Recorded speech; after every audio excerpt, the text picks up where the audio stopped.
Mexico and through Canada. A lot of it comes through Canada. Look, we support Canada. $200 billion a year in subsidies one way or the other. We let them make millions of cars. We let them send us lumber. We don't need their lumber. We're going to free up our lumber. Lee's going to do that, head of environmental. We're going to free up our lumber. We have the best lumber there is. We don't need their lumber. What do we need their lumber for? When you look at we subsidize them $200 billion a year.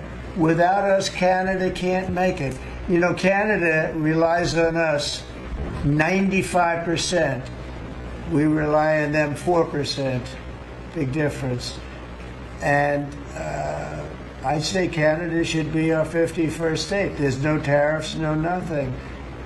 And I say that we give them military protection. They have a very small military. They spend very little money on military. On NATO, they're just about last in terms of payment because they say, why should we spend on military? That's a tremendous cost. Most nations can't afford to even think about it.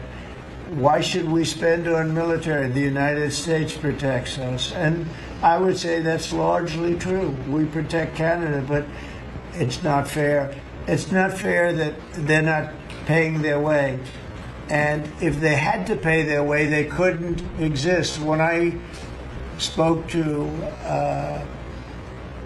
let's call the Prime Minister rather than the governor, but when I spoke to him, I said, why are we giving you $200 billion a year? He was unable to answer the question. I said, why are we letting you make millions of cars and send them in?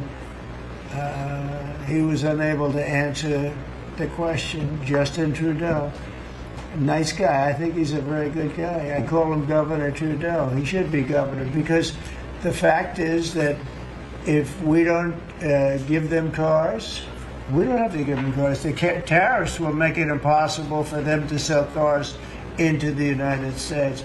The tariffs will make it impossible for them to sell lumber or anything else into the United States. And all I'm asking to do is break even or lose a little bit, but not lose $200 billion. And we love Canada. I love Canada. I love the people of Canada. And but honestly, it's not fair for us to be supporting Canada. And if we don't support them, they don't subsist as a nation.